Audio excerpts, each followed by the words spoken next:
इस कहानी के शुरू में हम एक कपल को देखते हैं जिनमें वाइफ का नाम जेलन था। वो दोनों एक समंदर किनारे बीच पर आए हुए थे। ये दरअसल यहाँ पर छुट्टियां मनाने आए हैं और समंदर किनारे ये जिस घर में रह रही थी वो लगभग पानी के ऊपर ही था, जो पूरा का पूरा लकड़ी का बना हुआ था। असल में कुछ वक्त पहले ही जेलन की बच्ची की मौत भी हो गई थी, जिस वजह से वो बहुत ज्यादा टेंशन में रहती है। मगर क्योंकि उसका हस्बैंड उससे बहुत प्यार करता है, इसीलिए वो उसका बहुत ख्याल रखता है। जिसके बाद अब ये दोनों गोता लगाने पानी में जाते हैं। जिस दौरान जेलन के हस्बैंड की टांग में चोट लग जाती है, जिससे उसका खून बहने लगता है। अब खून देखकर वो एकदम घबरा जाती है, क्योंकि उसे दोबारा से अपना माजी याद आ गया था, जब उसके बच्चे के पैदा होने से पहले ही मौत हो गई थी। मगर इस बार भी उसका हस्बैंड उसे संभालता है और वापस घर में ले जाता है। अब जब जेलन अपने घर में बात कर रही थी तो खबरों में दिखाया जाता है कि समंदर में एक बहुत बड़ा तूफान आने वाला है, मगर ये इस बात पर ध्यान नहीं देते। और फिर रात को जब ये सो रही थी तो समंदर की बड़ी बड़ी लहरें इनके घर से टकराना शुरू हो जाती हैं। अब शुरू में तो इन्हें ये आम बात लगती है, क्योंकि अक्सर यहाँ पर ऐसा होता रहता है। मगर जल्दी समंदर की बड़ी बड़ी लहरें इनके घर को, जो पूरा लकड़ी का बना हुआ था, उसे अपने लपेट में ले लेती है। पानी अंदर आने लगता है, जिससे इनका घर अब पानी में बहने लगता है। ये दोनों इस सारी सूरत हाल की वजह से काफी परेशान हो गई थी। बाहर ने समंदर किनारे कुछ चट्टानें दिखती हैं, जिन्हें देखकर जेलन अपने हस्बैंड को वहाँ जाने का कहती है, मगर उसका हस्बैंड उसे मना कर देता है, ये कहते हुए कि बाहर समंदर में काफी तेज तूफान आ गया है, इसीलिए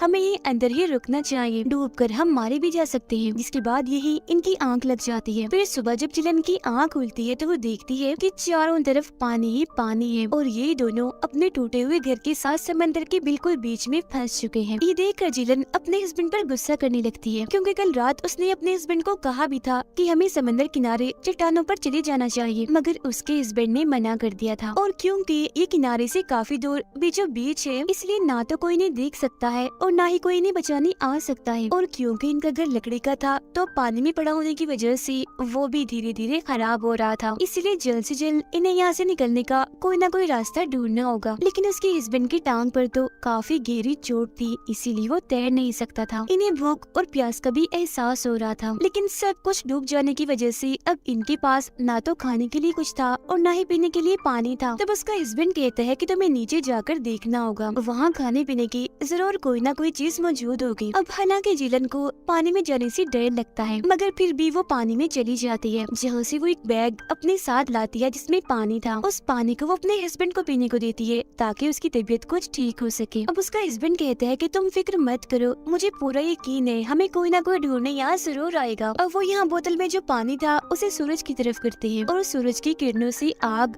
धुआं पैदा करने की कोशिश करते हैं, ताकि धुएं को देखकर कोई इन्हें बचाने के लिए आ जाए। मगर इनका ये प्लान कामयाब नहीं हो पाता। अब ये इतनी बड़ी मुसीबत में फंसी हुई थी, मगर फिर भी हौसला रखते हैं और काफी खुश थी। और ऐसे ही फिर ये वहीं लेट जाते हैं। अब तभी इन्हें हेलीकॉप्टर की आवाज सुनाई देती है, जो सुनकर जेलन बाहर आती है और देखती है कि सच में आसमान में हेलीकॉप्टर उड़ रहा है, मगर किस्मत वो इनसे काफी दूर होता है, इसीलिए वो हेलीकॉप्टर वाले इन्हें नहीं देख पाते। तो जेलन की आंखों के सामने ही वहाँ से वो चले जाते हैं। हालांकि वो चीख रही होती है, चिल्ला रही होती है, उन्हें बुलाने के लिए हाथ भी हिला रही होती है, मगर वो इसे देख ही नहीं पाते। कुछ देर के बाद फिर वो देखती है कि इनसे कुछ ही दूरी पर एक शिप है। इस बार भी वो उन्हें बुलाने के लिए हाथ हिलाती है, चिल्लाती है, मगर दूरी होने की वजह से शिप वाले इन्हें नहीं देख पाते। इतनी ही देर में उसके हस्बैंड की भी आंख खुल जाती है, जो बोतल से एक बार फिर आग धुआं पैदा करने की कोशिश करता है। इस बार वो कामयाब भी हो जाता है, क्योंकि धुआं उड़ना शुरू हो गया था। मगर इससे पहले कि शिप वाले इस धुएं को देखते, शिप तब तक मुड़ चुकी थी। वो इनसे काफी दूर जा चुकी थी, जो देख दोनों एक बार फिर काफी मायूस हो जाते हैं। और तो और मुसीबतें इनके लिए बढ़ती ही जा रही थी, क्योंकि धुआं उठाने के लिए जो आग इन्होंने जलाई थी वो अब इनके पूरे ही घर में फैल चुकी थी, इसीलिए सब कुछ जलने लगता है। आग बढ़ती ही जा रही थी, इसीलिए इन्हें घर से नीचे पानी में कूदना पड़ता है। पानी में कूदकर ये अपनी आंखों के सामने ही अपने पूरे घर को जलता हुआ देखते हैं, जहाँ कुछ देर पहले इन्होंने अपनी जान बचाने के लिए वहाँ पनाह ली हुई थी।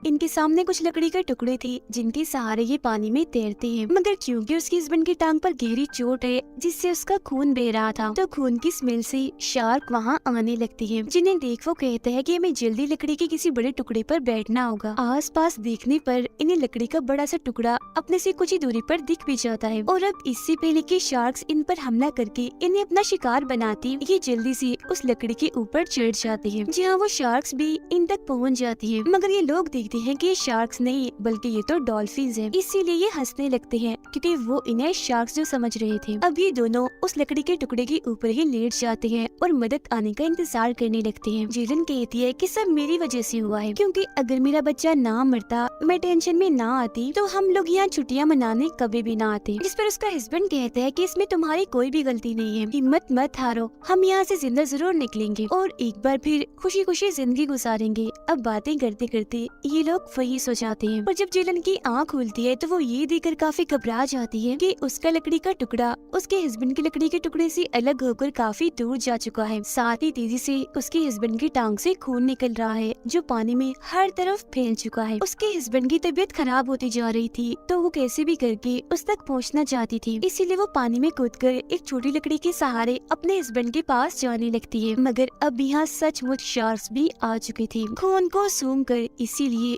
वो इन पर हमला कर देती है जिससे उसका हस्बैंड भी अपने लकड़ी के टुकड़े से नीचे गिर जाता है। मगर किसी तरह जेलन लकड़ी के टुकड़े पर चढ़कर अपने हस्बैंड को भी ऊपर खींचने की कोशिश करती है, पर तब तक शार्क कई बार उस पर हमला कर चुकी होती है, जो देखकर जेलन एक छोटी लकड़ी के टुकड़े को चप्पू बनाकर उस बड़ी लकड़ी के टुकड़े को दूर ले जाती है जिस पर वो खुद सवार है और उसका हस्बैंड उसके सहारे लटका हुआ है। और क्योंकि वो बहुत ज्यादा थक चुकी थी इसीलिए वही उसकी आंख लग जाती है। उसका हस्बैंड भी बेहोशी की हालत में उस टुकड़े के सहारे खड़ा होता है। मगर जब जेलन की आंख खुलती है तो वो देखती है कि हम समंदर किनारे हैं। वो काफी खुश हो गई थी, इसीलिए अपने हस्बैंड को उठाने की, जगाने की काफी कोशिश करती है, मगर लाख कोशिश के बाद भी वो नहीं उठता, जिससे वो समझ जाती है कि अब मेरे हस्बैंड की मौत हो चुकी है। इस बात से वो पूरी तरह सहम गई थी, टूट जाती है, इसीलिए उसे गले से लगाकर रोने लगती है, क्योंकि कुछ वक्त पहले उसने अपने बच्चे और आज अपने हस्बैंड को भी खो दिया। इस सब के लिए वो खुद को जिम्मेदार कहती है, क्योंकि उसके टेंशन लेने की वजह से उसने अपने हस्बैंड को कहा था कि वो इस आइलैंड पर आए ताकि जेलन का दिल बहल सके। और वो इतनी परेशान हो गई थी कि जोर जोर से चिल्लाने लगती है, जिस वजह से वहीं गिरकर बेहोश हो जाती है। सुबह जब उसे होश आती है तो वो देखती है कि मेरे हस्बैंड की लाश यहाँ किनारे पर नहीं है, क्योंकि समंदर की बड़ी बड़ी लहरें उसे बहाकर दोबारा पानी में ले गई होती है, जहाँ मौत है, यानी बड़ी बड़ी खूंखार शार्क्स हैं। अब तभी जेलन को पानी में अपने हस्बैंड की लाश देखी जाती है और क्योंकि वो अपने कंट्रोल में नहीं होती इसीलिए अपने हस्बैंड की लाश को वापस लाने के लिए पानी में जाने लगती है। इसी बीच एक शार्क उस पर हमला करके उसकी टांग को काफी जख्मी कर देती है, जिस वजह से वो खुद को संभालती है और वापस से समंदर किनारे आ जाती है। वो देखती है कि चारों तरफ धूल उड़ रही है और फिर तभी उसकी नजर एक चट्टान पर जाती है, जिसे देख वो जल्दी से पर काफी मुश्किल से उस पर चढ़ जाती है। जहाँ तभी वो देखती है कि पानी में एक गोल कश्ती में एक आदमी लेटा हुआ है, क्योंकि वो मछुआरा है और मछलियाँ पकड़ने यहाँ आया है। उसे देखकर जेलन के चेहरे पर एक अलग ही तरह की खुशी थी, क्योंकि वो उसे अपने लिए एक उम्मीद लग रहा था। वो जल्दी से उसकी कश्ती में जाकर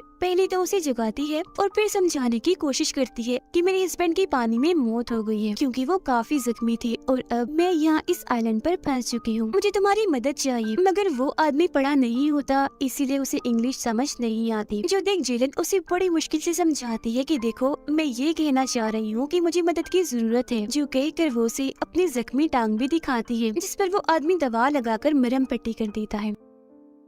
अब क्योंकि वो मछुआरा है और मछलियाँ पकड़ने यहाँ आया है, इसलिए अपना जाल बिछाने के लिए वो पानी में कूद जाता है और समंदर की गहराइयों में जाने लगता है। नीचे आने के बाद अभी वो जाल लगा ही रहा था कि तभी शार्क उस पर हमला कर देती है। इससे पानी में हलचल होती है, जिससे जेलन समझ जाती है कि उस पर शार्क ने हमला कर दिया है, इसलिए वो चिल्ला चिल्ला कर उसे आवाज लगाती है, मगर आगे से उसका कोई जवाब नहीं आता। पर कुछ ही देर के बाद वो पानी के ऊपर आ ही जाता है, मगर जख्मी हालत में, और साथ ही पानी में खून फैला हुआ था, क्योंकि शार्क ने जब उस पर हमला किया था तो उसे काफी जख्मी कर दिया था। अब उसकी जान बचाने के लिए जेलन पानी में कूद जाती है ताकि उसे कश्ती के ऊपर चढ़ा सके, क्योंकि वो जख्मी है। पर अब शार्क दोबारा यहाँ आकर इन दोनों पर ही हमला कर देती है, जो देखकर जेलन तो जल्दी से कश्ती में आ जाती है, मगर इससे पहले वो उस आदमी को भी कश्ती में ला पाती, शार्क उस पर हमला करके उसे मार देती है, अपने साथ पानी में ले जाकर खा जाती है, जो देख जेलन को काफी दुख भी होता है और शार्क पर गुस्सा भी आ गया था, क्योंकि एक बार फिर वो पहले की तरह इस कश्ती में अकेली रह गई है। अभी वो सोच रही थी कि उसे क्या करना चाहिए कि तभी शार्क उस पर दोबारा से हमला कर देती है। इस कश्ती में जिलन को एक तेजधार ब्लेड मिल जाती है जो घूमने वाली थी, जो उठाकर वो शार्क पर हमला कर देती है, जिस वजह से शार्क को वहाँ से भागना पड़ता है। पर शार्क इतनी आसानी से उसका पीछा छोड़ने वाली नहीं थी, इसीलिए वो दोबारा से उसकी कश्ती का पीछा करने लगती है। करीब आने के बाद वो एक ऊंची छलांग लगाकर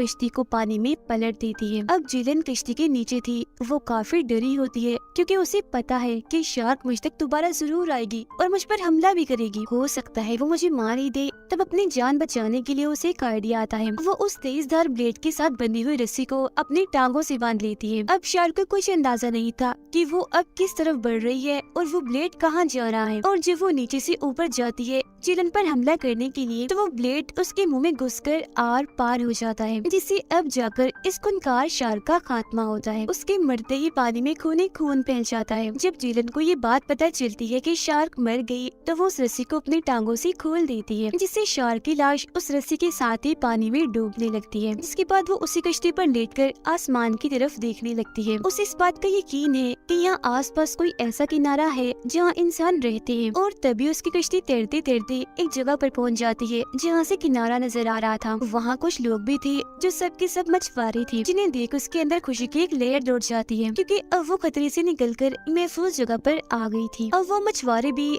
जिलन की कश्ती को देख लेते हैं और समझ गए थे कि जरूर इस कश्ती पर कोई है जिसे मदद की जरूरत है। अब जिलन भी आसमान की और उन लोगों की तरफ देखकर एक सुकून का सांस लेती है। हालांकि उसे अपने हस्बैंड की मौत का उसे खोने का बहुत दुख है, मगर वो कुछ कर भी तो नहीं सकती थी, चाह कर भी उसे वापस नहीं ला सकती थी। पर अपने इस पूरे सफर में उसने एक चीज सीख ली थी कि जिंदगी में चाहे कितना ही मुश्किल वक्त क्यों ना आ जाए, इंसान को कभी हिम्मत नहीं हारनी चाहिए, हमेशा उस मुश्किल से लड़ना चाहिए, क्योंकि जो अपनी मुश्किलों से मुसीबतों से लड़ते हैं, जिंदगी उन्हें जीने का एक और मौका जरूर देती है, जैसे कि जिलन को मिला। क्योंकि अगर उसने शार्क से हार मान ली होती, हिम्मत छोड़ दी होती, तो आज उसकी भी मौत हो जाती। मगर वो शार्क से लड़ी और आखिरकार उसे मार ही डाला, और अब उसके पास एक नई जिंदगी है जिसे वो जीना चाहती है। बेशक उसने अपने बच्चे और हस्बैंड को खो दिया, मगर उसे समझ आ गई है कि दुनिया में कोई भी चीज हो या इंसान हमेशा नहीं रहते। एक दिन हर किसी को खत्म होना है, दुनिया छोड़कर जाना है। इसीलिए हमें जो जिंदगी का खूबसूरत तोहफा मिलता है, उसे हमें खुशी खुशी जीना चाहिए, उसे कबूल करना चाहिए। अपने प्यारों के छोड़ जाने के बाद दुखी नहीं होना चाहिए, बल्कि सब्र से काम लेना चाहिए। और मेरे इसी मैसेज के साथ ही ये फिल्म इधर ही खत्म हो जाती है।